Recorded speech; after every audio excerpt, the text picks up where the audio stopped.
Gondwana Records podcast. Hello and welcome back to the Gondwana Records podcast, episode 7 with Hania Rani, pianist, singer and composer who recently released her third solo album, Ghosts. In our last 2 episodes, we traced her life from having a dream to be a pianist, moving to Berlin from Warsaw and sending her music to Gondwana Records. I was never thinking I would be performing my own music on stage. I even didn't have this kind of dream because I thought it's impossible. So everything what is even now still happening, I'm thinking, oh my god, it's not even a dream, it's kind of surreal. Hania debuted from Gondwana Records with her solo album Esya in 2019, and her life as an artist started blooming. My name is Mari from Gondwana Records, and I am very excited to chat with Hania about her latest solo album, Ghosts. The album is one of the most thrilling works of Hania's and featured special guests as well as lots of new sounds. Let's start the journey of Ghosts with Hania Rani.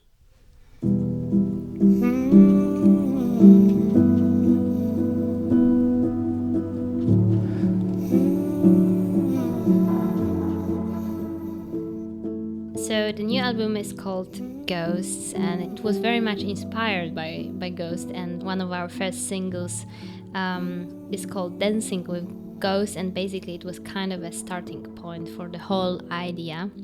And it's a very new album for me, first of all, because I decided to invite some guests, and we have a wonderful, wonderful guest there. There is a Patrick Watson, who is appearing in Dancing with Ghosts. There is Olafur Arnalds, and there is Duncan Bellamy from Portico Quartet, who contributed in 2 songs, Don't Break My Heart and Thin Line.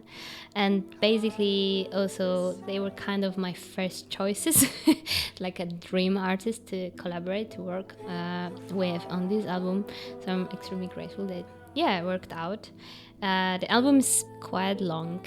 It has 67 minutes, 13 songs, and it includes quite a lot of songs where I sing, which is a very also different maybe element and brings a very different character to this album. But of course I would not be myself, and if I would not include also like instrumental tracks, which I'm also maybe a bit different, because I allowed myself as well to, I really wanted to bring something extremely performative to this album, that you can basically listen from the very beginning till the end, a little bit like a show, like a concert, like a performance.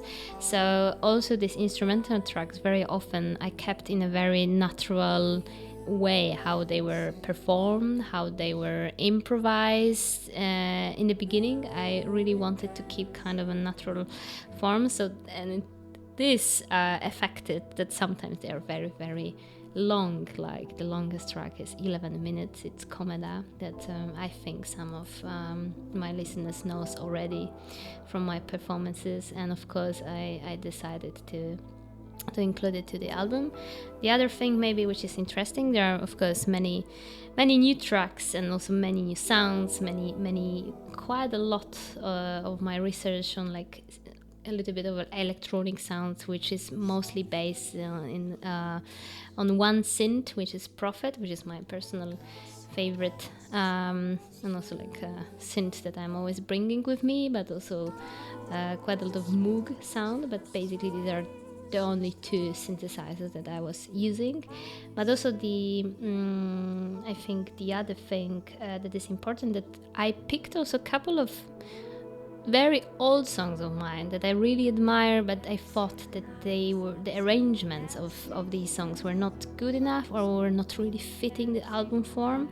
So finally, and it happened with Hello and with Don't Break My Heart, I think I managed to rearrange them, to change them totally, to start from the scratch, and to finally include them to the album. And I hope that also some people will be very happy about it.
This is very conceptual album. How did this start? Where were you and how did this ghost concept started? It's a mixture of two things. Basically, one thing is that it's a coincidence, something need to happen in your life. And the second thing, this thing which is happening need to be kind of connected with things that already was interesting for you. It was already kind of fascinating. And it just happened to me last year in the beginning of the year. I was working in a studio, in a little studio in the mountains in Switzerland, very remote, in a very remote place. And it was kind of a place which was very peculiar because it was transformed from sanatorium places, like where people, there were many baths where they were coming there for treatment, to be cured, and it's kind of a very early 20th century thing in Europe. At least it used to be very, very popular, especially in high mountains like Alps with a fresh air, and it was kind of a movement back then, and people were treating especially tuberculosis on this kind of illnesses. And thanks to a friend from a director of the movie that I was working on, she recommended me this art residency because she thought I would like it a lot and I would find also my calm place there to work.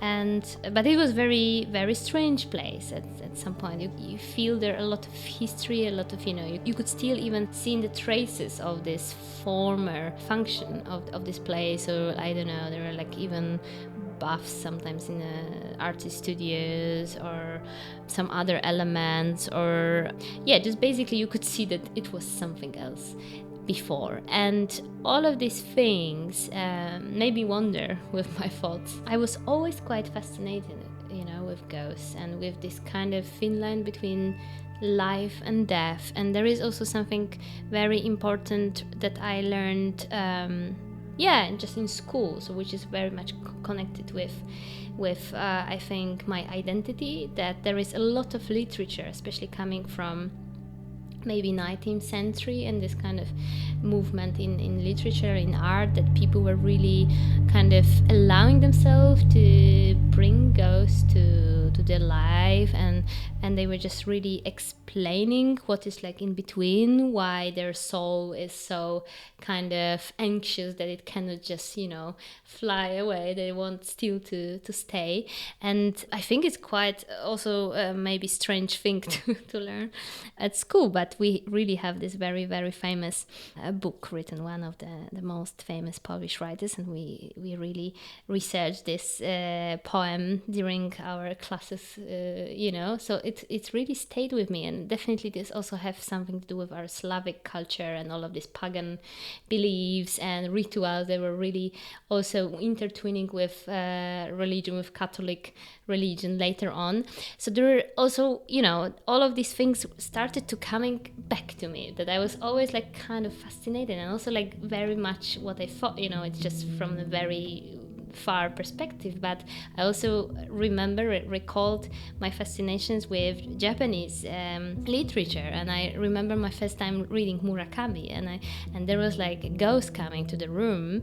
It was like a story, a novel. I don't really remember which book was it, but he described it in such a natural way. It was like the most normal thing that is happening, that there is a ghost, there is like a memory, there is something surreal mixed with hyper reality that he's usually presenting.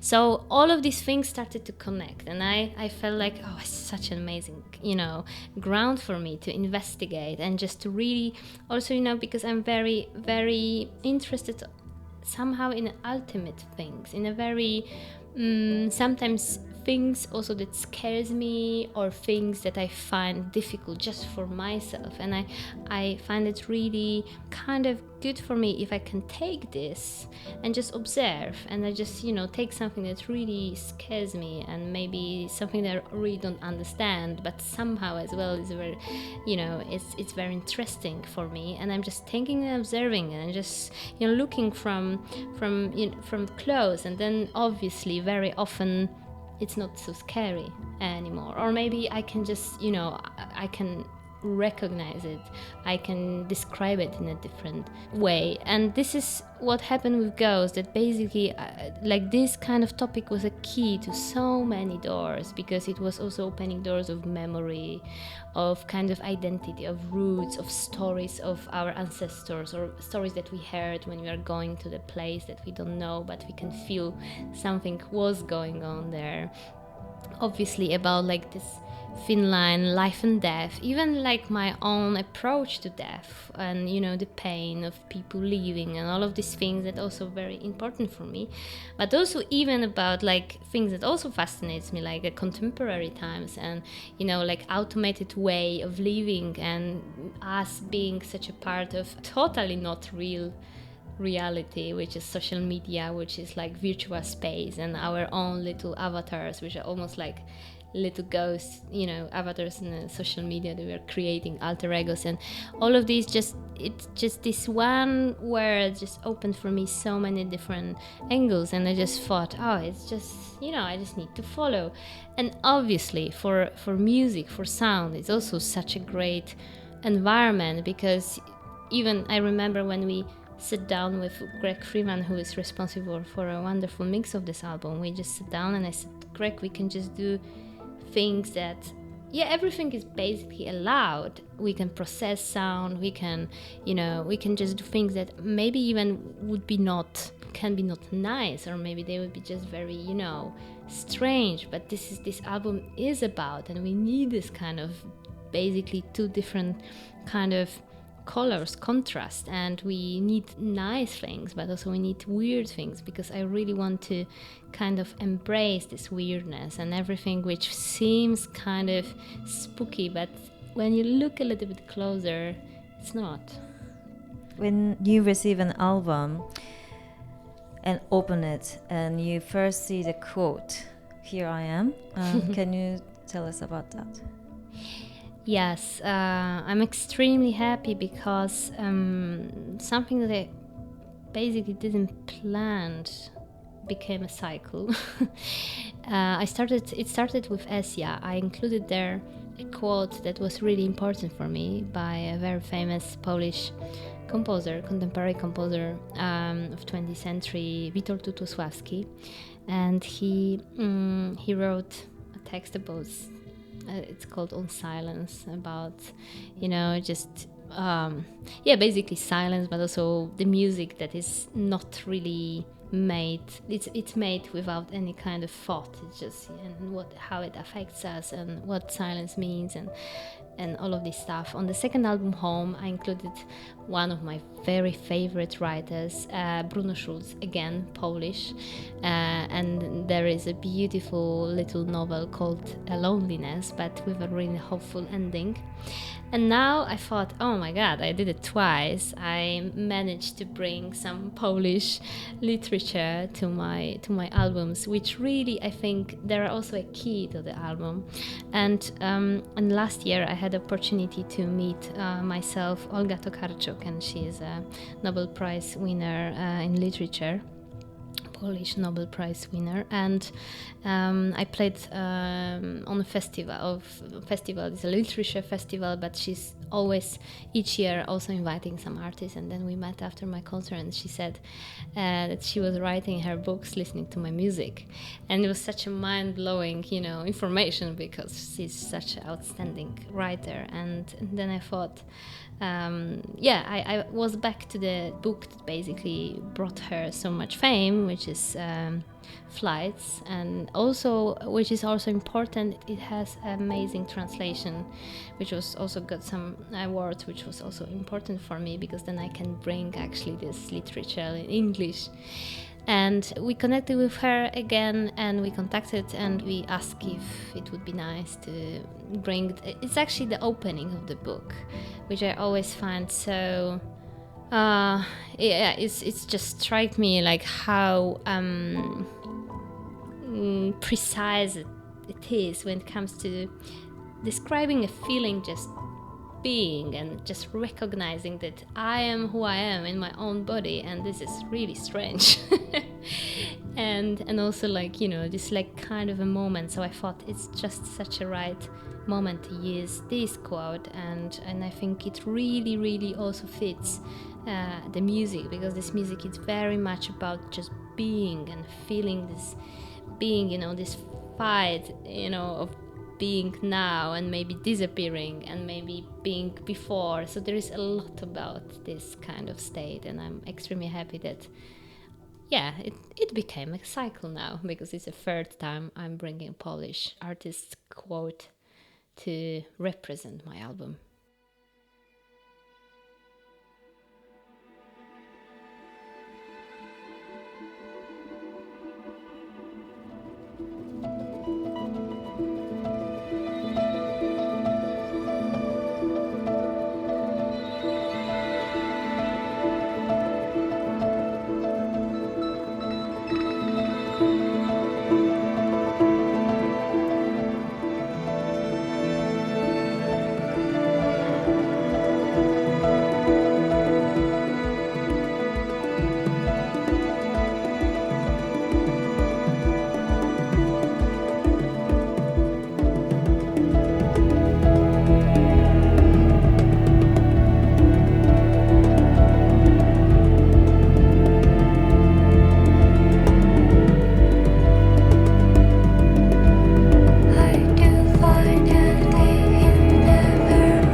This is about ghosts, and it's not someone that you can see all the time. To create this whole story, did you have to use a lot of imagination? Of course, especially when it comes, you know, it was just slowly growing, and I'm usually, especially like because I decided it will be very sang album. I decided I'm in a feeling very comfortable with my voice right now, and maybe it will not happen again in the future. And I felt it's the right moment for me to sing more. I start with like melody line. I sing something, you know, with kind of imagined language, and then afterwards I write lyrics. And especially when I started to write lyrics and I was just touching the topics I really want to talk about, or which are interesting for me. Even like it's kind of a research, because it's not that I know something, that I know the truth of the word. It's also like a little bit of, you know, research of finding out what really means to me. And there is even like in a thin line, there is even described the moment of like really being like it's literally thin line between life and death. And there is, I'm just singing that I'm just actually kind of dying, or maybe just moving from one word to another. But it's not scary, just basically how, you know, it's like, I think what was fascinating, that basically once you imagine this and you tell it with a music language, with a kind of, yeah, or a visual art language or whatever, it's you basically have no knowledge about how it feels. So everything what you can do is just imagination. So it's totally surreal. It's a very interesting feeling basically as well, because it's just, yeah, it's totally unreal, but also somehow it's facing something that is definitely extremely scary. And I think for me, this album, when it comes to singing, it's important step as an artist as well to speak a bit louder, to be a bit like more courageous, to speak about things that are interesting for me, or maybe they're not always comfortable, they are sometimes maybe weird. I remember when I was writing lyrics for Moan, this is a very important song for me, and I think also like the lyrics are really, I'm really happy about them.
This song is just really a moan, which can mean something like result of a pleasure, but also of extreme pain, because I was so much affected as well last year with a war, not only in Ukraine but all the other wars that we could just see through our phones. I never felt so close to any war zone, but just because we can see this all every day, I just really felt it's it really made me think. I cannot just detach from this topic. It's like something in me, and I just was thinking, it's like crazy that we are so close to it, and we basically, everyone, even if you're a bit like, I'm in a safe place, everyone is somehow affected by this, because you cannot unseen things that you've seen somewhere.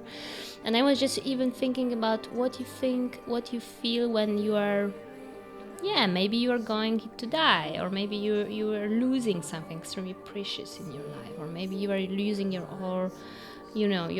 own life. And this is what moans are, because in the end, what I thought, like what you really are wishing or what you're dreaming, just to again fall in love.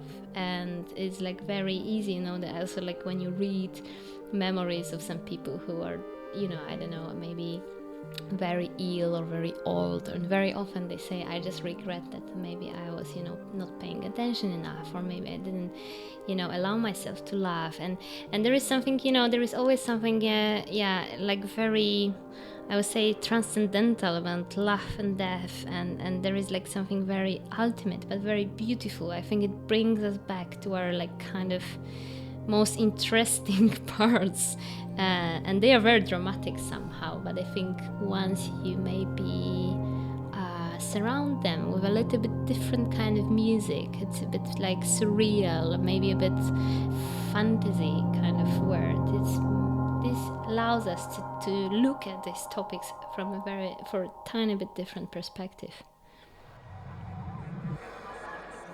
Gondwana Records podcast.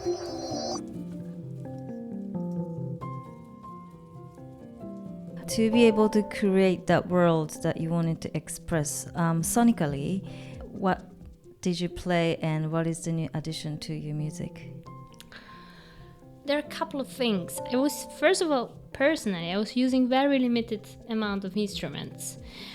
And I also was a little bit kind of collecting sounds. So when you look at credits of the album, there are plenty of sound engineers, including also me. And also thanks to guests, also they were of course bringing quite a lot of sound with them.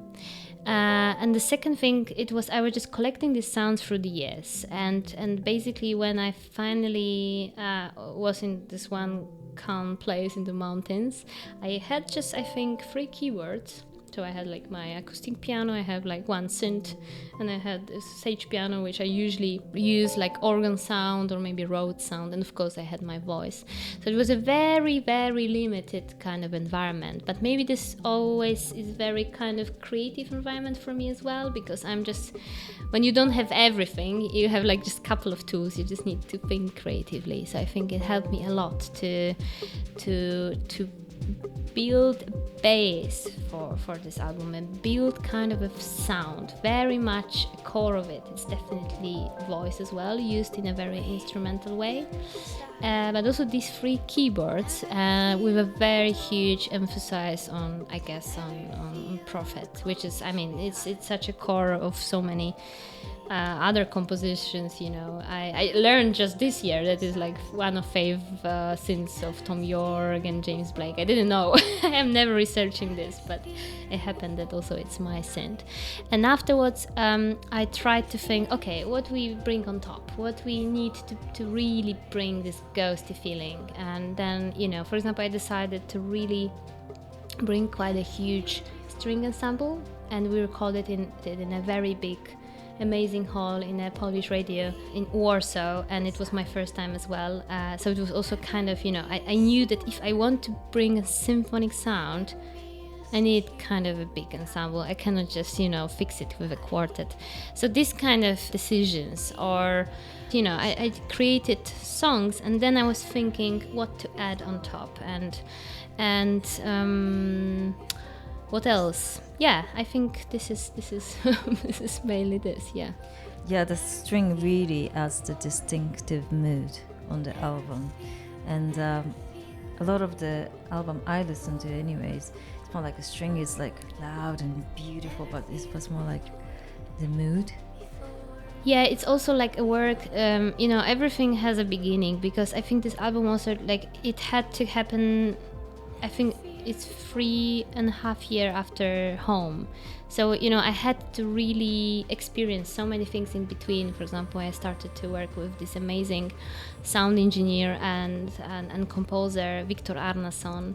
And he also recorded, this big ensemble, and he did arrangements with me for the album. And Duncan, Bellamy, he brought such an amazing beats. I used to use a real percussion, the real drums, but I think just because these beats are made on a drum machine, they're a bit more synthetic. They brought also something very nice and eclectic to my arrangements. And yeah, there are many songs as well that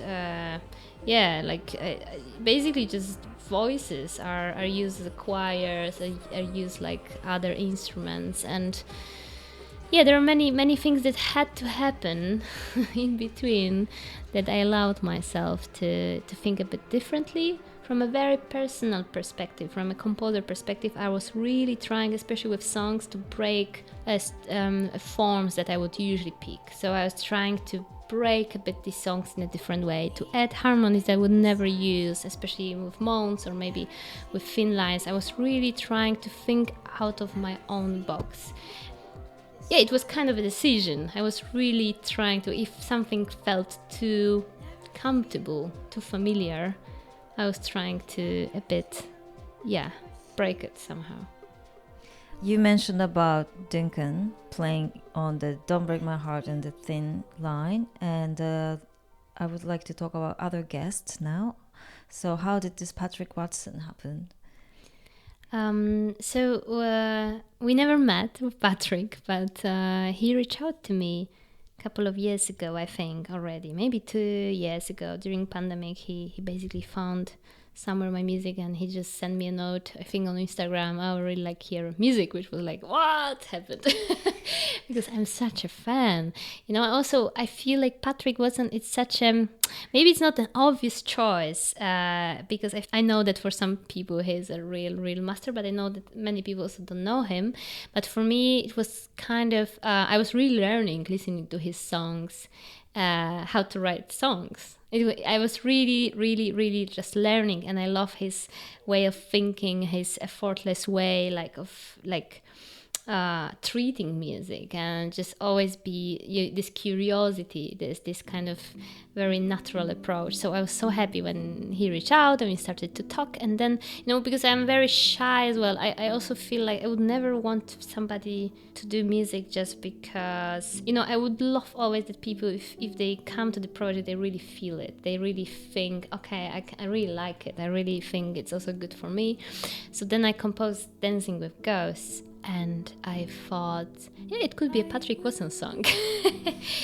And I asked him, and he loved the song. And he really took him just, I don't know, maybe a couple of weeks. And he sent over his voice and some very ghosty sounds. I think he just put through his voice and probably my voice and other instruments through some modular synth, and it gave such a ghosty, spooky feeling to this very kind of intimate and very classic song.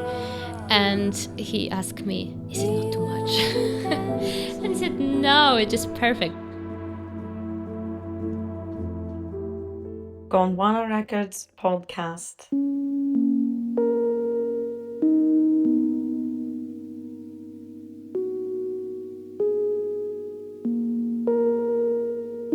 And with Olafur it was a little bit different, because I also came to him with a ready song, but he said, I was in Reykjavik and we met in his studio. We know each other since some time, so it's also a different relationship.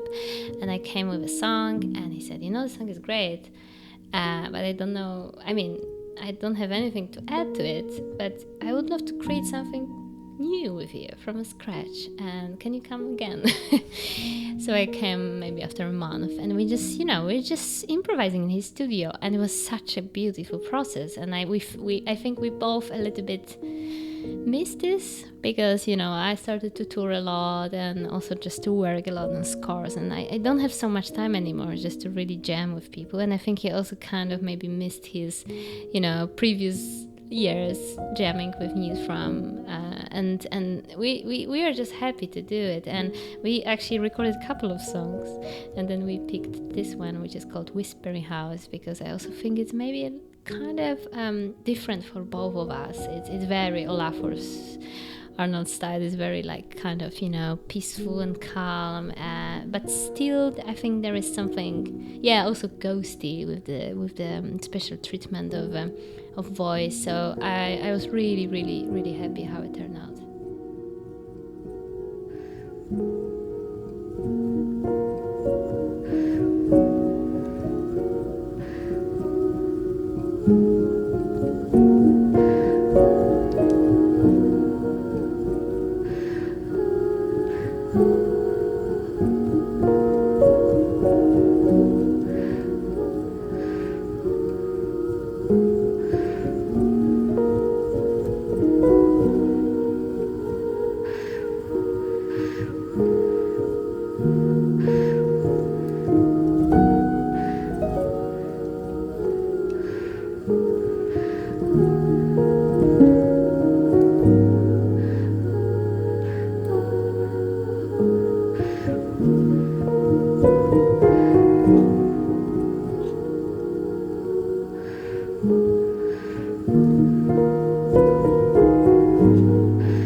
How long did it take from the beginning of, okay, I think I know what I want to make for this next album to this release? How long did it take for you?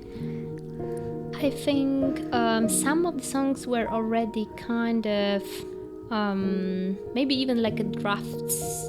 There are a couple of songs that were already recorded earlier, but I think the starting point is really beginning of the year, last year, I would say. Pretty quick. Pretty quick, although basically it's 3 years, I would say, because I was already collecting some sounds, but like a really, work, I would say it's a beginning of the year, which I think it's not so quick.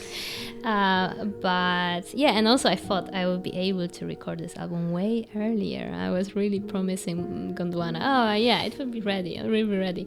But it took also just thinking what I want to say, what kind of, as well, like sonic word I want to bring. It took me years, and I had to wait patiently. I had to do all of these other things that I've done just to be able to be sure.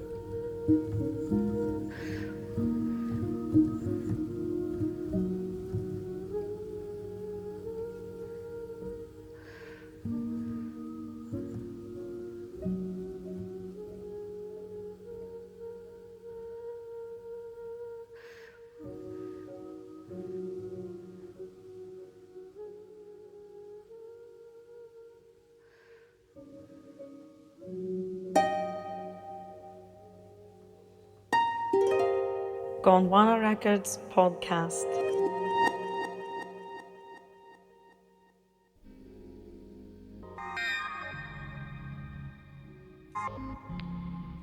Coming up in episode 8, we continue our conversation on the album Ghosts, and we have a Q&A session. Hania will answer questions from her fans and Gondwana Records supporters. Thank you for listening, and see you on the other side.